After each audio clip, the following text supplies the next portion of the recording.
Hey, so today we're gonna try to build a Spring Web reactive app using reactive paradigms. This is the third time. I really hope the saying third time is the charm works because I don't want to record this again. Okay, so now back to the subject. We're gonna start this with code from Rosen Stoyanchev, a member of Project Reactor team. And it says that, in a nutshell, reactive programming is about non-blocking, event-driven application that scale with a small number of threads with back pressure as a key ingredient that aims to ensure producers do not overwhelm consumers. That's a pretty packed up statement, so let's break it down a bit. Let's start with the question, why use reactive programming? So the basic question that reactive programming is trying to answer is, how do you handle more traffic? Especially nowadays that you have the Internet of Things, which is a concept that assumes the use of the Internet for connecting different devices like microservices, mobile apps, APIs, and so on. So the demands increase pretty dramatic. A pretty common solution for that is running more instances of the app in the cloud, also known as horizontal scaling. But eventually that will hit an upper limit as well. The problem is that we are limited in handling more requests in the same time because of the number of threads with the classic model of one request per thread. The GVM imposed an artificial environment which used to scale pretty well, but that was done because it is easier to wrap our heads around that model. So in the imperative code in the GVM, when you make a request, a thread is created, and this serves that request. But the thread pool of the servlet is limited, so it's very possible to reach the upper limit, and that's when everything blocks. So, and the cool part about that is that they are not doing something; they are just waiting on let's say input-output operation. So we need to make better use of our threads. We have to make sure that our threads don't slack, and a pretty common reason for them slacking, as I said, is an I/O operation, like waiting for data from a data source or an API call. Most of the technology we know is event-driven, non-blocking. Even in our operating systems, we have asynchronous operation. In a reactive world, the mechanism is event-driven, so that means no more waiting, and it's way more efficient. Now, if you have a small amount of threads, if you have a small amount of requests, you won't notice a big difference. But as the system scales out, it really starts to shine. You have a smaller amount of threads doing more work. So this is a golden path to scalability. Reactive programming introduced back pressure as well. So this was done to limit the flow from the producer, so consumers are not overwhelmed by the big amount of data coming through the channel. But we need standards. So what is the reactive manifesto? Reactive streams need a way to standardize things. So a few people from big companies like Twitter, Pivotal, Netflix, Eclipse Foundation gathered around and created a manifesto. The reactive manifesto has four big parts. It has the specifications, the API, the examples, and how to use it, and the TCK, which is the technology compatible kit. This allows for libraries to make their own implementation according to these standards. The Reactive Streams API has four big interfaces. So it has the publisher, it has a subscriber, a subscription, and a processor. Well, these types are pretty simple, and they don't support complex operations like processing of the data. So who implements that? Within Spring 5, there's an implementation for the manifesto, and this comes from Pivotal. The project is called Project Reactor. It is built on the basic of Java 8, functional programming, completable future, and much more. For web development, we can use the module called Spring Web Flux. This module contains support for reactive HTTP and WebSocket clients, as well for reactive web apps, including REST, HTML, and WebSockets. To process our data, we are going to make use of Spring Data, which offers a Spring-based programming module. for data access, and has built-in support for reactive data sources. There are four databases with reactive drivers so far. These are Redis, Couchbase, Cassandra, and Mongo. And for our toy project, we are going to use Mongo. So let's start a new project. From IntelliJ, we're gonna use IntelliJ for this. You can go to the Spring IO initializer as well if you're not using Intelli. Okay, but you know the drill. Now for the artifact, we're gonna build a books application. The type is gonna be a Gradle project, language Java, a packaging of jar, Java version of 12. I'm gonna hit next. Now we're gonna add our dependencies. The first dependency is gonna be the reactive web. Reactive web brings in web flags capabilities, which has a non-blocking servlet, which is called Netty, and is an asynchronously event-driven servlet. We also gonna use, as I said earlier, a reactive MongoDB and Lombok. Why use Lombok? Well, Lombok is a compile time annotation processor that creates a lot of the boilerplate code at the runtime for us. Code like setters, getters, toString, equals, and so on. So it really makes our code less verbose. With that, we can hit next. I'm going to save this. I think I'm going to remove this from here. Okay, and hit finish. Yes, I want to be created. Now we are waiting for it to boot. I'm going to close those pop-ups. We don't need this as well. And before of that, before it starts, in order to use Lombok, we need to make a few modifications. In our IntelliJ, we should go to settings or hit Ctrl-Shift-A and type annotation processor. And here we should check the enable annotation processing. We're gonna hit OK. Also for IntelliJ not to show those ugly squiggly red lines, we should have our plugin installed, because otherwise IntelliJ will not know that we are using an annotation processor. So here I have installed Lombok. If you don't have it, just simply go here, search for it, and install. Cool. Now let's start make our basic structure for our project. Here we're gonna define. We're gonna use a pretty standard MVC architecture pattern. So we're gonna start with the document. We're gonna add a repository. We are gonna add also a service, and finally a controller. Cool. Now we can go to the document and create our class. This is going to be a book class. It is going to have a private string ID and a private string title. For a simplicity reason, we're going to keep only those attributes. This has to be annotated with document, with the @document annotation. The @document annotation is used to identify that the instances of the class are gonna be persisted, are the main objects, and are gonna be persisted to MongoDB. We're also gonna add some a few more annotations. We're gonna add data from Lombok and no args constructor, also all args constructor. Cool. These last two annotations are pretty much explanatory. The data annotations brings a lot of goodies for us, like generating getters, generating setters, a useful toString method, hashcode, equals, also a required args constructor. Cool. Now that we have defined our document, and we can see it looks way much nicer without all the setters and getters, we can go into the repository and define our interface. So we're going to say book repository. This is going to be an interface. Cool.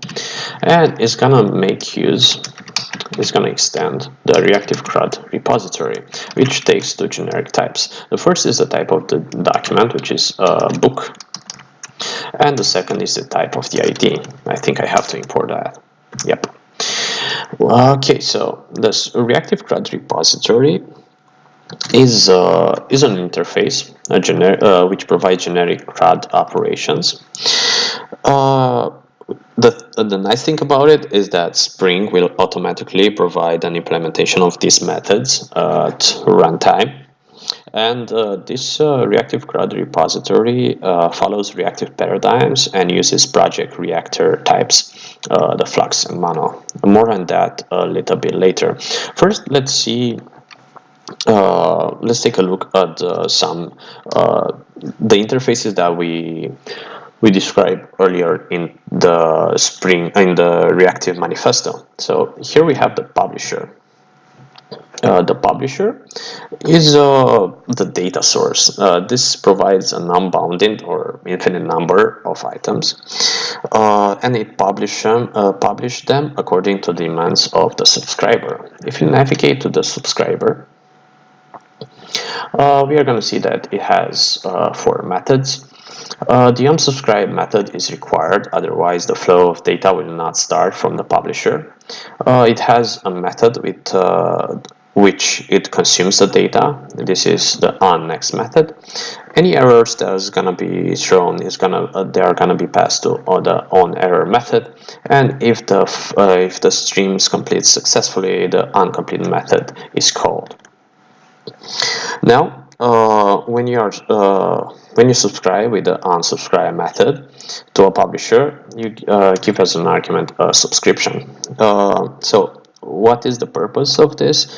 Instead of asking for the data source for the data, the producer of the data is pushing us items to us asynchronously as much as he wants and at whatever frequency he wants. For that reason, we have a pretty useful method here, request, that takes a parameter of type long.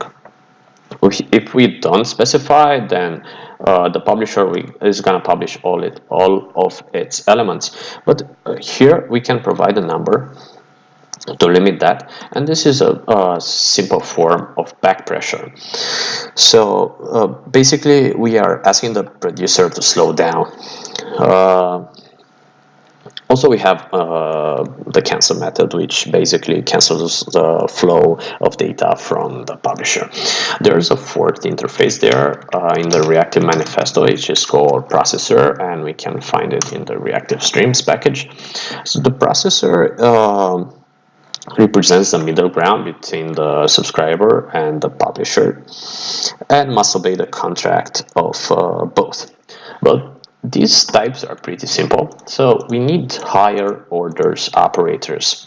We need methods to process data. So for that reason, Project Reactor created the two main types, Mono and Flux. What is a Mono? Mono implements the publisher interface. So Mono is a publisher that produces 0 or 1 elements, an element or with an error. So 0 or 1 elements or an error.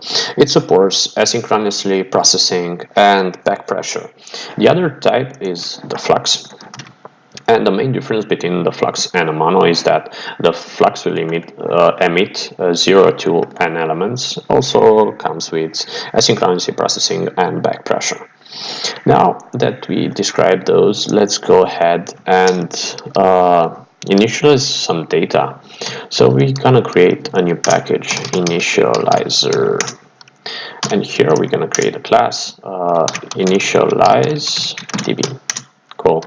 This is gonna be annotated with a stereotypical type component to be picked up by the Spring in its managed context.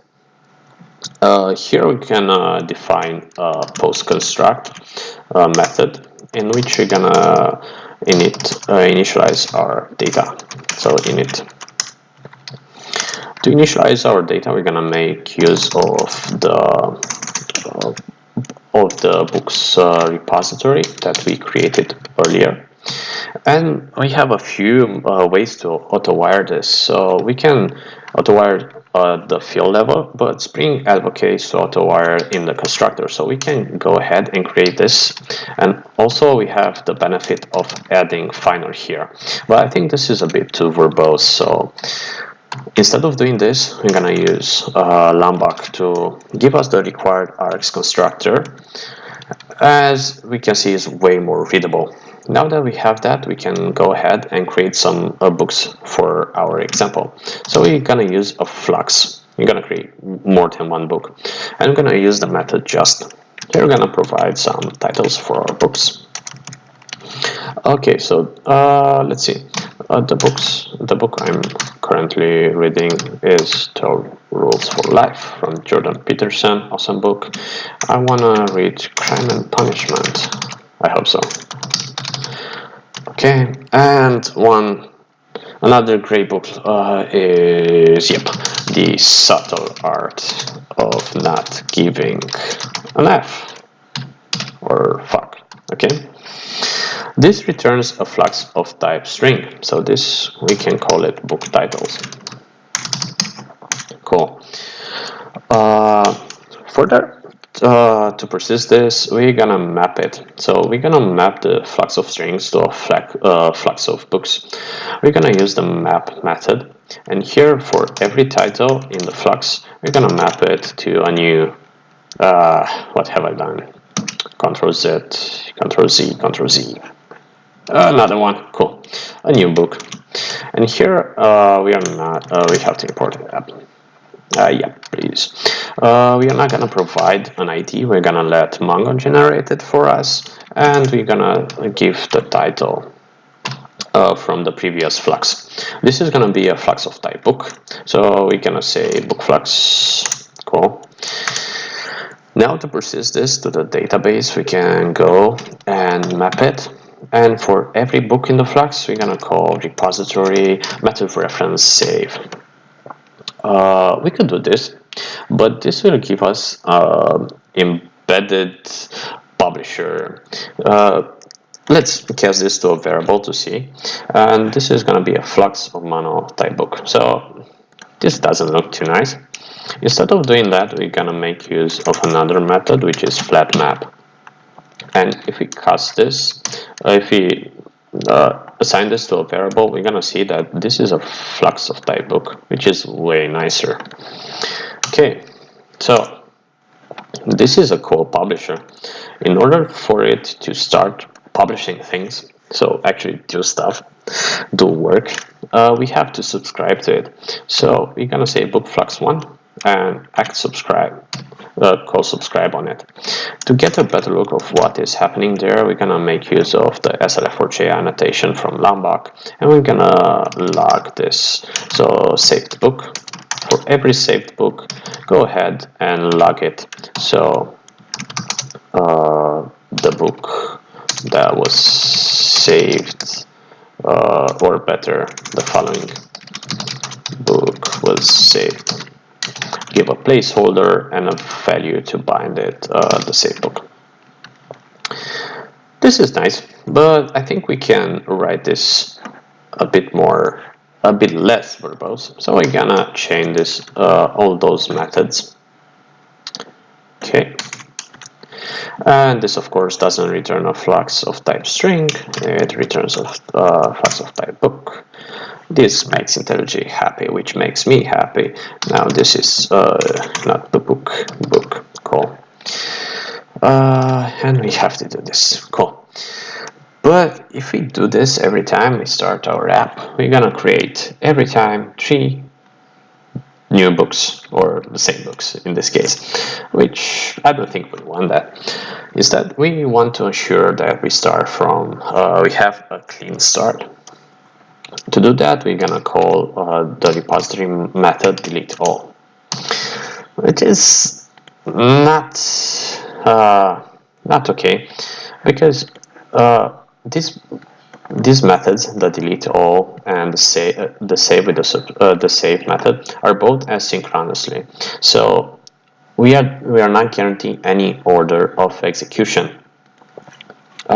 which is pretty buggy.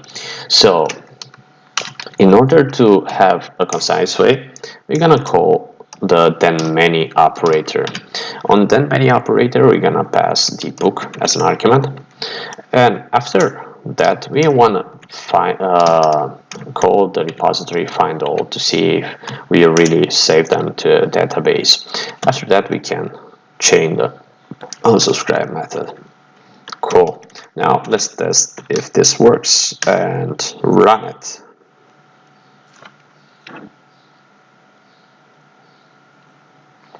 We should see our Netty server starting on port 8080. I think my laptop is on fire, by the way. Okay, so we can see the Netty port servlet starting on port 8080, and we logged the saved books. You can see the Mongo DB generated the ID for us, which is cool. To double check this, we can go to the command line. We can clear this. We can go to the Mongo shell, clear this again. Can type show DBs. I know this is in test, so we're gonna use test. Here we can see that we have the book collection, and to check our newly inserted records, we're gonna say dbbook.find and curly braces with no arguments. As we can see, we have the books that were saved here in the database as well. So all of this works. Cool. Now that we have this, we can go ahead and create our REST endpoints. For that, we're gonna go to controller and define a book controller. This is gonna be annotated with the stereotypical REST controller annotation, and we're gonna define our first endpoint. This is gonna be a get mapping and /books. Here we're gonna provide a 0, 1 or many books, so we're gonna use a public flux of type book. Cool. Let's say get all. I think that sounds fine. And here we're gonna make use of the service which does not exist yet. So we're gonna go ahead and create it. This is gonna be first an interface, so book service. We're gonna provide an implementation for it as well. Create a package, create the class book service in PL. This implements the book service, has the stereotypical service annotation. Cool. We are gonna inject that here. So private final book service. We're gonna inject it in the constructor. So we're gonna make use of the annotation from Lombok required args constructor.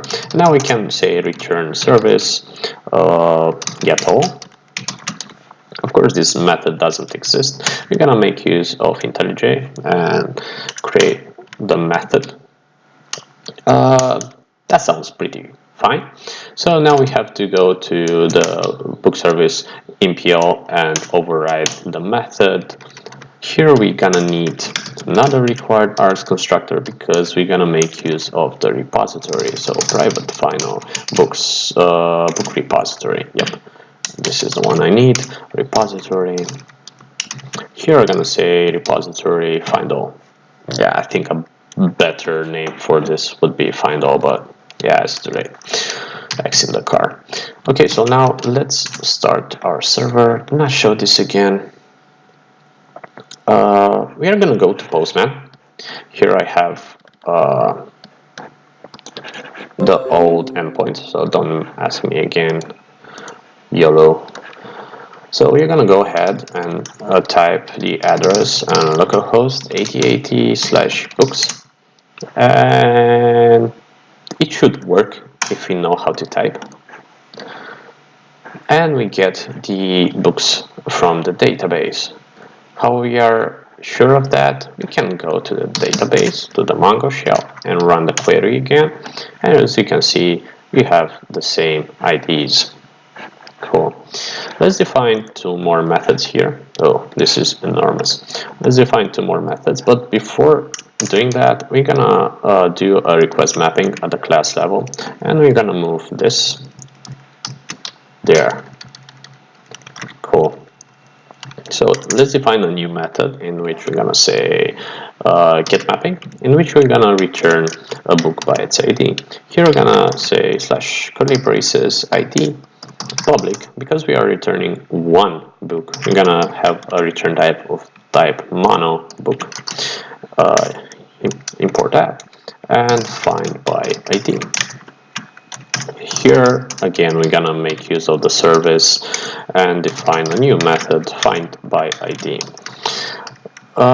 We need as an argument a path variable of type string and pass it on the service. Create a method, we're gonna add a final string here, and that's enough. We can go to the impl and override the method and provide an implementation for it. Here as well we're gonna make use of the repository save, not save, find by ID. Yeah, cool. Okay, that made me nervous, but it seems now it's happy now. Before testing this, I want to add a save method as well. So let's define it. This is going to be post action, so post mapping.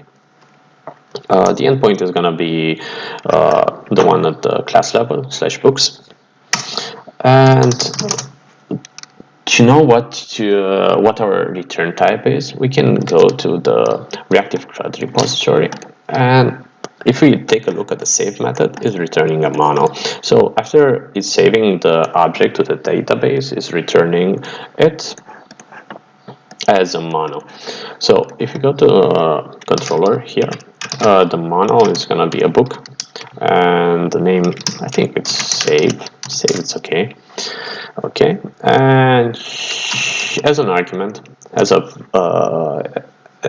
parameter, we're gonna say request body, and here a final mono of type book. The name is book, I think it's okay, and we're gonna return a service that save. And of course, rinse and repeat. Here, final. Go ahead in the book service, provide an implementation for it, which is gonna be a bit different. So we need to access the book object from the mono. So for that, we're gonna say book dot map, that flat map, and here we're gonna say repository method reference save. Cool.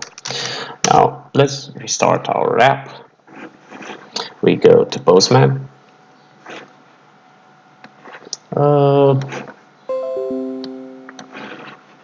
That's a good one. Okay, so we see our books were saved. We can see them again in Postman under the endpoint slash books. We can duplicate this tab. We can go ahead and save a method. For that, we're gonna change it to a post action, and we're gonna provide a body. We're gonna select the raw and JSON. Here we're gonna provide the JSON. We're gonna provide the title. This is an awesome book. Slow thinking, fast thinking. Okay. And yes, column here. We're gonna make the post request, and we got a 200 okay. To see that, we can go to the books, make another request, and we can see our newly added book to the database. We can also take this ID from here,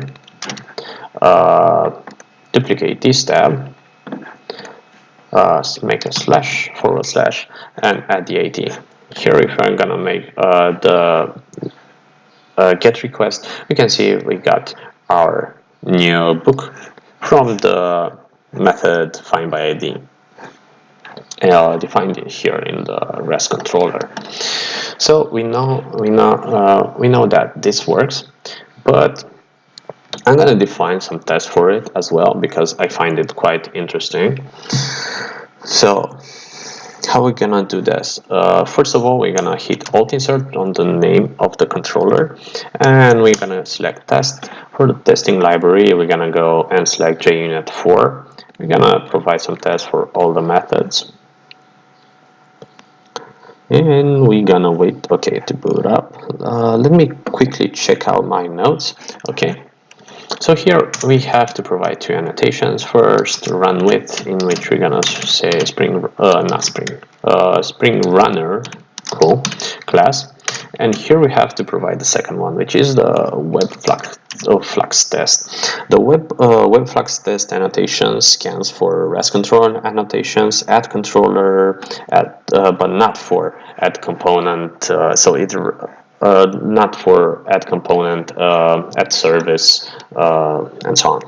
So by default, test annotated with web flux text will auto-configure the web test client, which is, surprise, non-blocking, and it's a reactive client for testing web servers and allows us to test things without loading the entire context.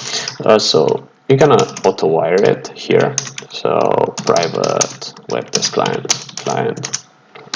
Okay. Here we're gonna need some data for it, so we're gonna say make use of add before from JUnit. I'm gonna say public void init. Here in the init method, we're gonna mock the responses from the repository. Before that, we're gonna say mock bin and private book repository. Cool. So in order to mock some responses, we need some data. I'm gonna make here a method for that, and this is gonna be a list book. Okay, we're gonna have to import some things, list as well. Let's say data. And here we're gonna return a list, and we're gonna use the method from Java 9 off. We should quickly go to initialize DB. We're gonna copy paste this, only this. So copy paste programming for the win. And here we're gonna define 3 new books. Book, no, and copy paste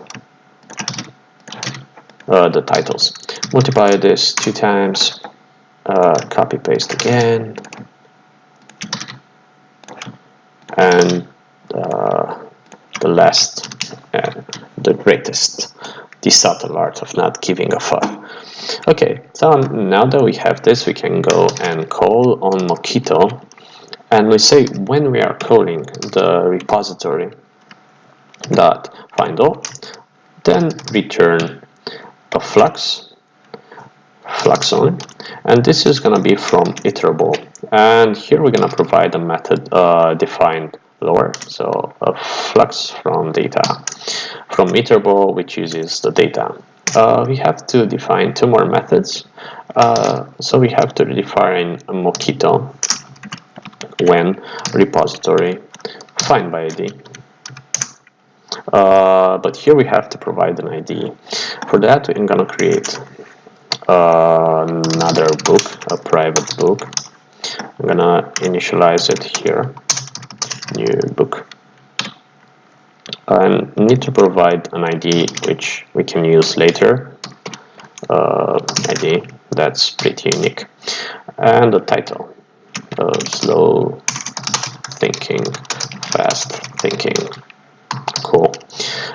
Here we're gonna provide the ID, and as a response, so then return a mono, just because we get a single object, just a book.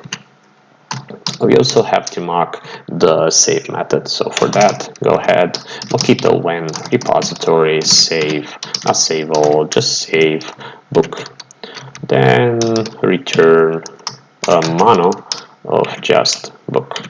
Cool. So now we can go ahead and test our method. So on the getO, we're gonna make use of the client, so client.get.URI, and here we're gonna expose the we're gonna call the endpoint books. In order for the client to actually call the endpoint, we're gonna use the method exchange. Now we're gonna expect the status of 200 or is okay. And we're gonna expect a body list this time of type book.class, which has a size of 3. Cool. So if we try to run this, we can go ahead from here and click it or hit Ctrl Shift F10. I think it should fail. Yep, and it failed. It failed to load up the context. This is pretty obvious. So here we should go and say book service in order for it for the web flux text to know about the service. Because as I said earlier, it doesn't scan for services, component repositories. But what I find confusing, and if we are running our test again, what I find confusing in this definition, it says it automatically scans for at rest controller, but here we get the 404 not found error, assertion error. It took me a while to debug this, so we have to provide the book controller as well. I don't know why it functions that way, but heck, as long as it functions, doesn't matter. So if we now run the test again, we get a green bar. A green bar means that either the code is correct or the test is wrong. So to check that, we're gonna run the test again and see if we get an assertion error here. And it seems so, because the response body does not contain 5 elements as we specified. It contains only 3, so we should change this back to 3. Now we should write the test for the other 2 methods, get URI. Here we're gonna say /books, provide the ID. It needs an ID for that. Call the exchange method. Now you're gonna expect the status of okay. I'm gonna expect a body this time of type book class that is equal to our book. Cool. And for the last method, you're gonna write the test as client.post URI /books. And here, what is different? I'm gonna say content type, media type from Spring Framework, application JSON UTF-8, and provide the body for it. So body mono of just book. And I think you need the class as well. Cool. Now we can call the exchange. We can say expect status is okay, and expect body book class is equal to our book. I'm pretty optimistic about this, maybe because I recorded this video several times and it failed to be saved. So this should return all green bars except the ID. Apparently we got an error for that, which is quite interesting. So what this says, we got a type mismatch out of the start token, cannot deserialize the book ID. That is quite interesting. I didn't expect that, so let me see what could go wrong here. I'm gonna pause this for a second. Well, it didn't take me long to realize I don't know how to type or to write.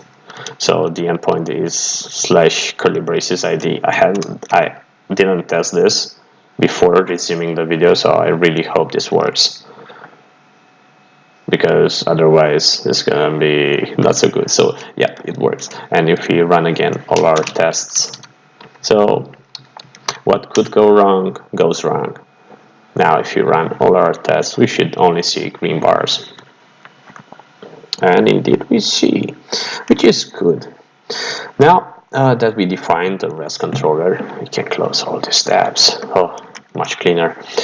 Okay, we have another type of defining our REST points. We can make use of functional programming. So we can expose our routes functionally. To do that, we're gonna define two new packages. So first we're gonna call routes or router. Router, yep. Okay, and a handler. Okay, so we're gonna go to router, create our book router class. This is gonna be annotated with the add configuration, and we're gonna define here a method public router function of type server response. Okay, and route. This is gonna be a bean, and it's gonna return router functions this time. I have to write all of that. Okay, route, and this takes two arguments, a predicate and a handler function. For the first one, requires predicates that get. The URL for this is gonna be functional books, and we need a handler as well. To do that, you go to handler. Okay, so close. Okay, doesn't listen to me apparently. Book handler. This is gonna be annotated with components, so it's gonna be picked up by Spring in its context, in its managed context. And here, let me see, we're gonna define our handlers. So to do that, we're gonna say, we're gonna actually make use of IntelliJ to write some code for us. So for that, we're gonna inject that here, the handler. So we're gonna say final book handler, and we're gonna call a method named handler, method reference, a method called findAll. This doesn't exist, so we're gonna let IntelliJ create that for us. This is a bit too verbose, so instead I'm gonna get rid of this, and here on the mono type is gonna have a server response. This looks fine so far. Now to do that, we're gonna need a required args constructor, because we're gonna inject in the constructor the private final book service. Okay, so we're gonna return a server response of type OK with a body of service find get all. Yeah, that's confusing. And the type book.class. Book.class. Cool. Okay, for the other endpoints, we're gonna make use of the end route, and this way we can chain as many methods as we want. Before that, I'm gonna make some static imports, make this a bit less verbose, and doesn't want to. Okay, doesn't want to. Either way, now I'm gonna call get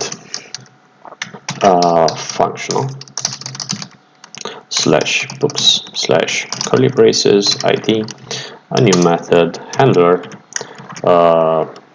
find by id. Cool. I'm gonna go and create a method in our handler. Here it's gonna be a bit different. We're gonna call service find by id and pass the pet variable named id as an argument. Then we're gonna flat map it, and for every book, which is only a book, we're gonna return a server response of type OK with a body that needs a publisher. So the object we received from the previous flux is a Pojo, so a plain old Java object. So we need to make that a publisher. To do that, we're gonna make use of an utility function from object that receives a generic type here, From object is provided for us from body inserters, which is an abstract class which has a bunch of utility methods. Okay, but we didn't finish this yet, and here we want to define a response if we don't find our book. So we're gonna say switch if empty, and if we don't find a book by the requested ID, we're gonna say response not found, and we're gonna build it. Cool. So this should compile, and we should add the last route here, which is a post request. I'm gonna try this again to import it. No, doesn't want to. We can add here a wildcard, and this should make Intelli happy. I don't know why I cannot import this statically.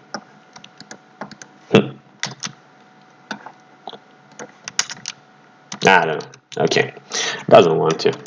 So here we're gonna say functional books, and here define a new handler, save. Of course, it doesn't exist. Rinse and repeat. So we should go and create it, or let IntelliJ create it for us. And we should return a server response of type OK, and with a body that is service.save. And here we must access the body from the request. So we're gonna say request dot body to mono, because we only have one object, and we're gonna cast it to a book class. This is gonna be of type book.class. Okay, so I think we've finished exposing our routes under the functional. Now let's test if this works. If not, this is gonna be pretty embarrassing. What you gonna do? Let's see if it starts successfully. Cool. Now let's go to Postman, and to test our newly added endpoints, we're gonna add functional here. We're gonna make the request, and we get a 200 status. Okay, we're gonna post the book as well. So post it. Seems to be working. Also test our get by ID endpoint. So we're gonna add that there. And it's indeed working. What if we provide some gibberish here? We get a 404 not found, because that is how we defined it in here. If you don't find an object in the database, then return a server response not found. So I think that will be all for today. In the next video, I'm gonna try to call all these endpoints from a microservice, so not from Postman. So we are gonna slowly move towards a microservice architecture, and I'm hoping in the future to add Spring security to it in a reactive way, and also other features. So until next time, thank you for watching and take care.